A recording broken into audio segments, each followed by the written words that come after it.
सत्यभामा ने कहा, हे प्रभु, आप तो सभी काल में व्यापक हैं और सभी काल आपके आगे एक समान हैं।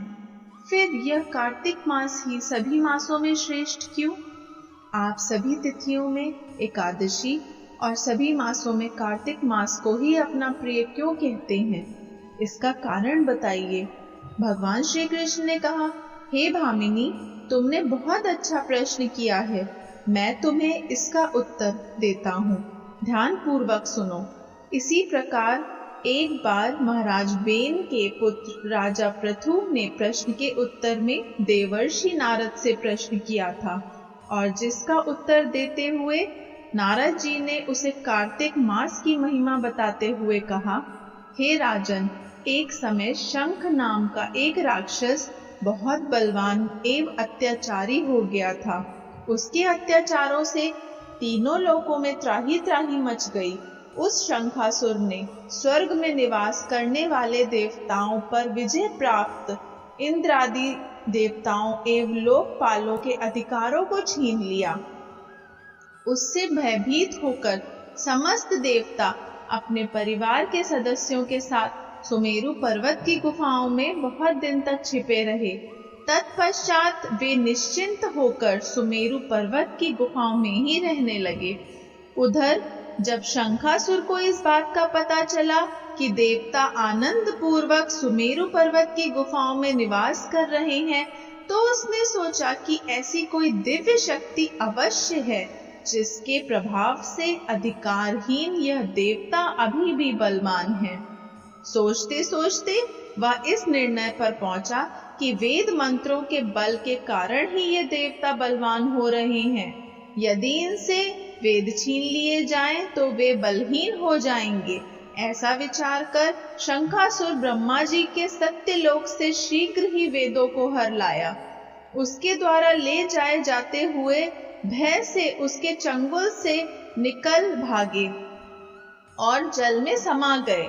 शंखासुर ने वेद मंत्रों तथा बीज मंत्रों को ढूंढते हुए सागर में प्रवेश किया, परंतु ना तो उसको वेद मंत्र मिले और ना ही बीज मंत्र। जब शंखासुर सागर से निराश होकर वापस लौट रहा था, उस समय ब्रह्मा जी पूजा की सामग्री लेकर सभी देवताओं के साथ भगवान विष्णु की शरण में पहुंचे और भगवान को गहरी निद्रा से जगाने के लिए गाने बजाने लगे और धूप गंध आदि से बारंबार उनका पूजन करने लगे।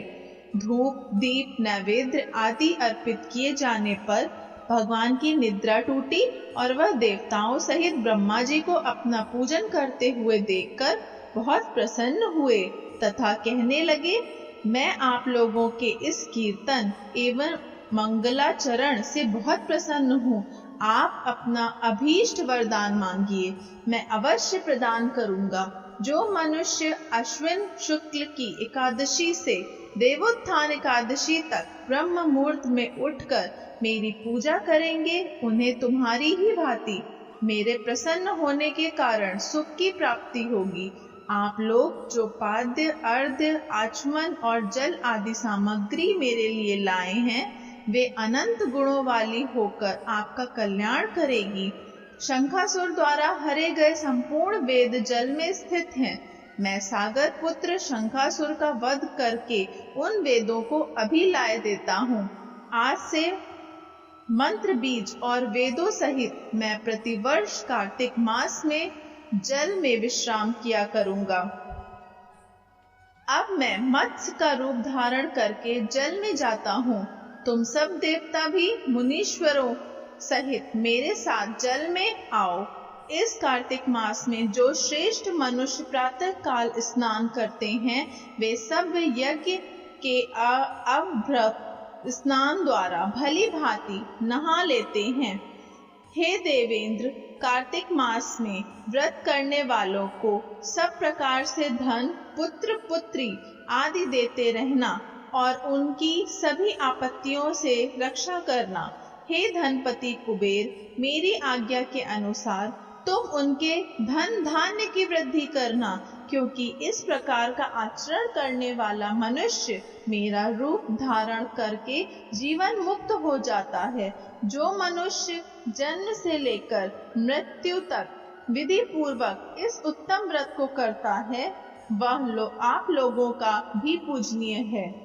कार्तिक शुक्ल पक्ष की एकादशी तिथि को तुम लोगों ने मुझे जगाया है, इसलिए यह तिथि मेरे लिए अत्यंत प्रीतिदायिनी और माननीय है।